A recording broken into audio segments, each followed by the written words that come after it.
I discovered my boyfriend is a diagnosed psychopath like his father, and now I'm terrified our entire relationship has been nothing more than a twisted game he's been playing with me. The title says it all. Basically, my 24 female boyfriend, 31 male, has never really been the most loving. He doesn't seem to care about anyone or anything except me, or at least that's what I thought. But when I was looking through some of his old stuff, I found out that he had been diagnosed with antisocial personality disorder, ASPD, which is the medical term for a psychopath. Apparently it's genetic because his father also was diagnosed with it and is currently in jail for unaliving his wife, my boyfriend's mother. I've read his testimony before and his only reason was because I felt like it. It was chilling, but I didn't think my boyfriend was like that at all.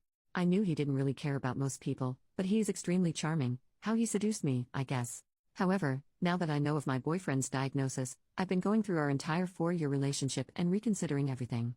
In our 4 years of dating, he doesn't really say I love you out of the blue, he will only say it if I say it first. I never really noticed this, but now that I know about his diagnosis, well, that changes things. The way he says I love you is, frankly, devoid of emotions as well. He says it matter-of-factly, not like he actually means it. There's a lot of other things he does that I guess wouldn't be considered normal. He has never laid his hands on me or been physically violent, nor has he verbally abused me, but he treats me like a child. He likes to order me around to do things for him. Everything has to be his way. He respects my opinion and will even change his plans to work around mine, but ultimately he is the decision maker. I've pointed this out to him in the past and he says that he values my opinion immensely and that I am the smartest person he has met. I used to believe him, but what if this is just another tactic to manipulate me? He also has a high-paying executive job and I've heard from his employees that he can be very cruel to them. I would always dismiss their concerns because I thought they were just jealous, but now I realize that isn't the case. I don't know what to do anymore. Can psychopaths love? Is he just manipulating me? I feel like my entire relationship is a lie, but am I being ableist by stereotyping him based on this diagnosis? Update 2 days later. So, a day after I made my post, I finally decided to go and talk to him about it. Since it was a conversation, I don't know word for word what he or I said, but I was taking notes on what he was saying for my own benefit and for the purposes of this post. He noticed that I was taking notes but didn't seem to care and didn't comment on them. Without further ado, here is a summary of what transpired in script form since I don't know how else to write it. I tried my best to make it the most accurate I could to reality, but obviously I can't remember every little thing that happened, but it was wild. Yesterday when you were at work I found some boxes. I was looking through them and found this form. I showed the form with his diagnosis. I was wondering why you didn't tell me about this at all? And I want you to be completely honest, no more lying. I don't see why it was necessary to tell you. Besides, I made no attempt to hide it. You do realize that this makes me question our entire relationship? Why? Well, how am I supposed to know you haven't just been manipulating me? I was under the impression you were also manipulating me. Were you not? Is silent because I am shocked. You have tried to make me a better person. You constantly want me to make friends. You chastise me when I act a certain way toward my employees. I have become your pet project. You believe that your kind presence will make me kind. You aren't a project, you're my boyfriend. There isn't a difference. Isn't a relationship supposed to be mutually beneficial? I improve you, you improve me. Is close to tears so you don't love me, you just want benefits? I never said that. I do love you. How do I know you aren't lying? When you've lied this entire time. I was getting angry at this point, he was still not reacting. If you truly believe I am a liar, then nothing I do will prove that assumption wrong. Well, prove that you love me then. I love the conversations we have. I love that you accept me for who I am. I love your intelligence and wit. I have said it before and I'll say it again, you are the smartest person I have ever met. But that doesn't sound very psychopathic. Not everything I do has to be psychopathic. Well then, have you ever unalived anyone or anything? I have unalived rodents. That's it. Disgusted. It was a long time ago. I was much younger then and my mother had recently been unalived. It was a weird time in my life. That's no excuse. Did you unalive them brutally? I suppose. He described how he did it with almost glee and I'm not going to say it here because it is not good. Do you feel guilty about that at all? I was inching away from him at this point because I was very disturbed. No. Though, if you are concerned, I have no desire to do that again. Well, that's good at least. Do you think you would unalive a human? Like my father did? I guess. I will never be my father. I don't like that implication. Sorry. Why are you asking me all these questions? I'm a bit scared of you. I have never done anything to harm you. I know, I just need answers. When did you get your diagnosis? 11 years ago. Okay, but why? Name redacted, told me I should.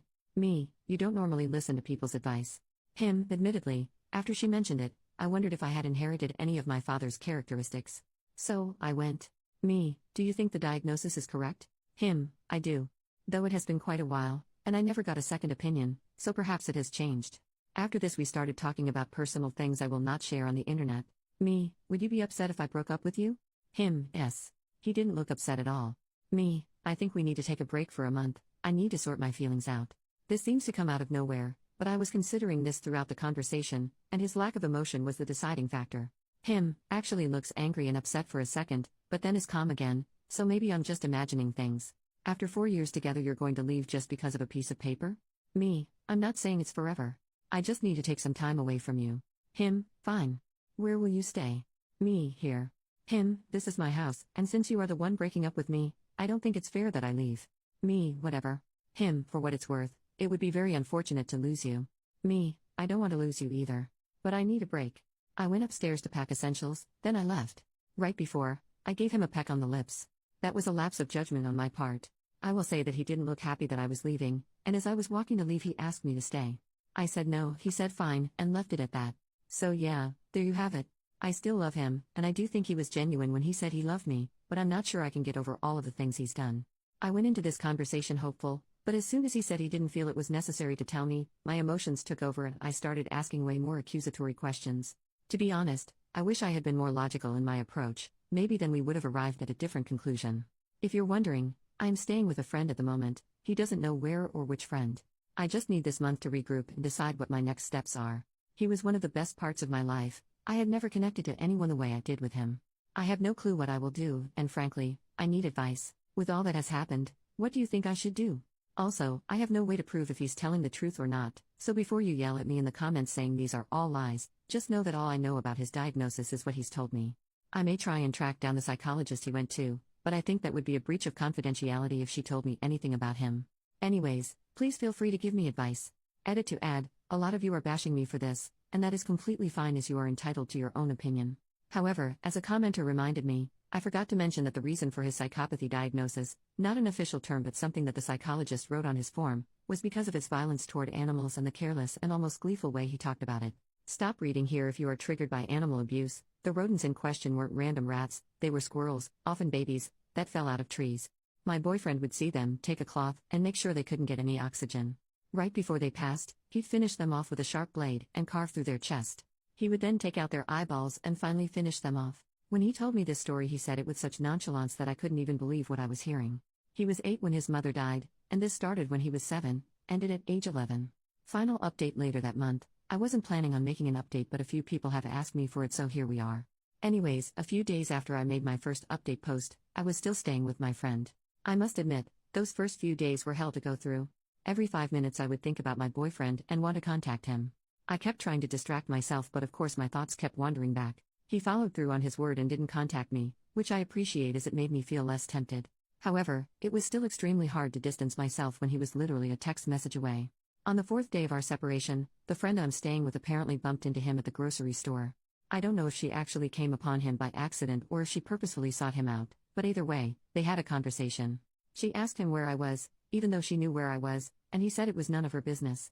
She then lied to him and said that she hadn't seen me in a while, apparently in an attempt to worry him. He, then, was not fazed and did not contact me, which either means he could care less about my location, suspects I'm with my friend, or simply doesn't want to bother me. In the next few weeks, I continue to try and distract myself by working, studying, or talking with my friends.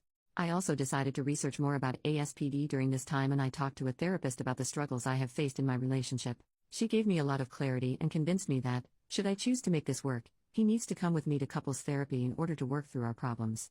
Finally, I discussed ASPD and psychopathy with a psychologist who specializes in it. She told me what a few of you said in the comments, that in order to be diagnosed with psychopathy you have to have violent tendencies and show no remorse whatsoever. She warned me against continuing the relationship, because while he loves me in his own way, as soon as I stop benefiting him, he will most likely drop me. Still, in my naivety, I decided to talk to him as a last-ditch effort to save our relationship. I broke my almost month-long silence and texted him asking to meet at a park should he want to see me. He said yes, and we met up yesterday. I told him that I believed him when he said that he loved me, and that I wanted to make this work, but there would have to be conditions such as couples therapy and counseling for his childhood trauma. I also requested that he act nicer to his employees, as I didn't want to be with someone who treated people below him that badly. He immediately shut that down and said therapy was for idiots who don't know how to control themselves. He also didn't understand why he should treat his employees nicely as they were incompetent. He didn't raise his voice, probably because we were in public if I'm being quite honest, but his demeanor was very aggressive. He said that I was only calling him out on his behavior because of his diagnosis and that I was fine with him before. However, he is wrong. In this month apart I have realized that I wasn't fine with him before, I was just excusing his actions. I told him as such and he got even more annoyed. He asked me why I wasted his time making him come when I could have just told him on text and been done with it.